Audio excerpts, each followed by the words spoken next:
Hello brick sculptors and welcome back to Brick Sculpt. This is Chris and today we are going to talk about cup versus box. I know I'm not the first person to do this, so I'll try to make this brief, but I want to give you my take on it and see what fits in what.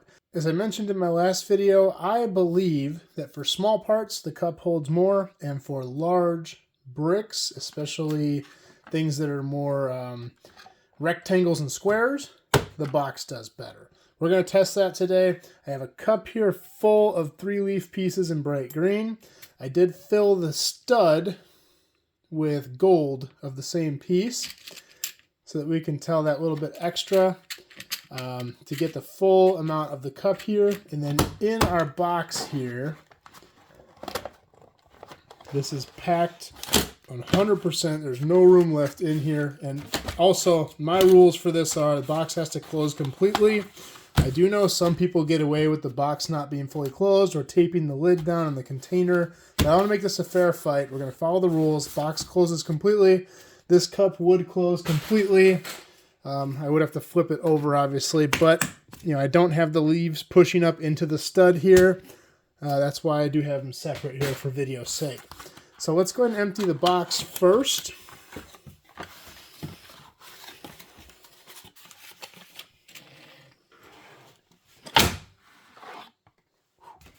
As you can see, it's a full one.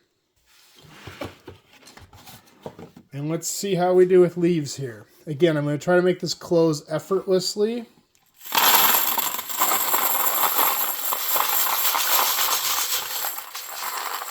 Well, I might have been wrong. No, maybe not. So this does not include the stud parts.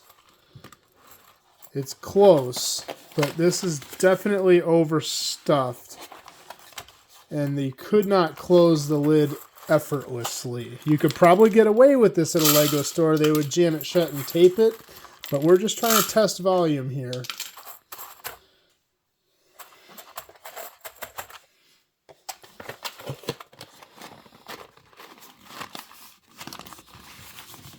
I would say that closes pretty effortlessly. So the difference, all that, I dropped 1 or 2 on the floor, and that. I only dropped 1 on the floor. So that's your difference if you went box over cup. Not huge, but significant. And keep in mind, the gold ones were up in the stud. All right, so that's our difference there. Now, let's try the reverse.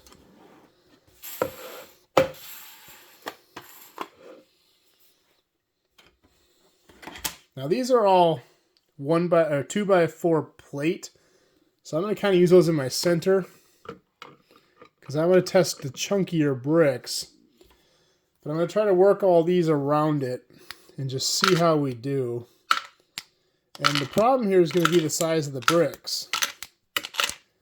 I did have 1 row of 1x1s. These will be the smallest in the bit, so I should put those at the bottom where the cup is the tightest. Shake it around. See how we can get them in there. The technique for these varies. I mean, having them stuck together saves room. But you can't have them all stuck together or you'll have too much empty space around the outside. You might be able to take some of these and run them like this. Although you probably are wasting a little bit of space here. But that actually doesn't look too bad.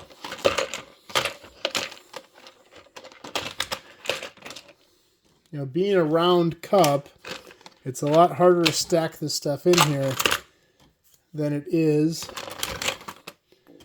in a box. We're not doing as bad as I thought. I might start breaking these up a little bit. So far, I'm doing a pretty good job maximizing the space. Now we're getting a little tight here, so I'll start running some down the sides.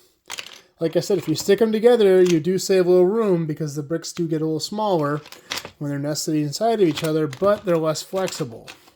So this is a tricky thing to master, and I by no means am a master of this. There's whole videos on how to stack these cups properly, and unfortunately, I'm not a pro at it. Let's try to get some of these bigger guys in here. That actually isn't too bad. And maybe one too many.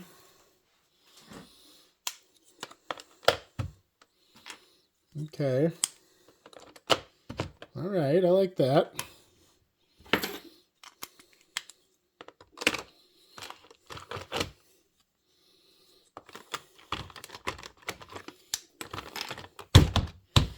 Again, I want it to close effortlessly.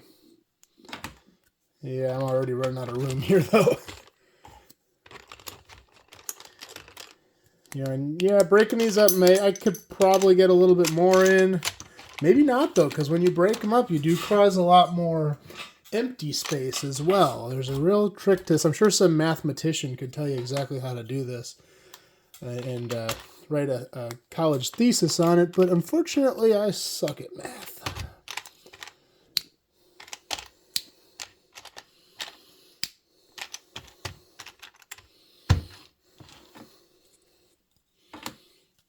Yeah, we're way off. So even with this the way I have it, trying to sneak a few parts down the side, it's getting pretty darn full. There is some gaps down in here, but not a ton.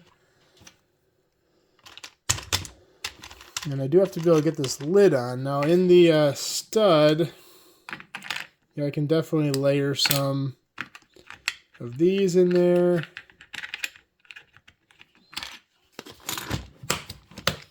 And that closes, and I may be able to fit a tiny bit more in there. So I'm a little more careful and a little quicker, less fast, and trying to really maximize the space. But look at how much I left out. So basically, I guess the verdict is, there's your cup, there's your box. They switched roles. So would you rather miss out on this volume or this volume? I'll tell you, this is a lot bigger, but these pieces are often a lot less desirable. These are masonry pieces, so these are rare when you buy these. I mean, when you see these, you almost have to buy them, at least if you're me. But a lot of times the smaller parts are the more valuable parts. They're not just basic bricks. So you tell me. I think the best answer, unfortunately, is still going to be an option for a little while, is a combination of the two. You know, the Pick-A-Brick, the Lego store I went to on their Pick-A-Brick wall, they're still allowing refills on cups, but they did say that's going to come to an end soon. They couldn't tell me what soon was, but they did say soon. But if you can do this combo, put your bricks in these and put your small parts in these, you'll definitely maximize your space. If you can't, unfortunately, it looks like in the future, you're going to have to deal with this whether you like it or not. But judging by this, I think this might be the better option. Well, that's all I got for you this time. And if you like this video, please like and subscribe. We're going to be doing more just like this.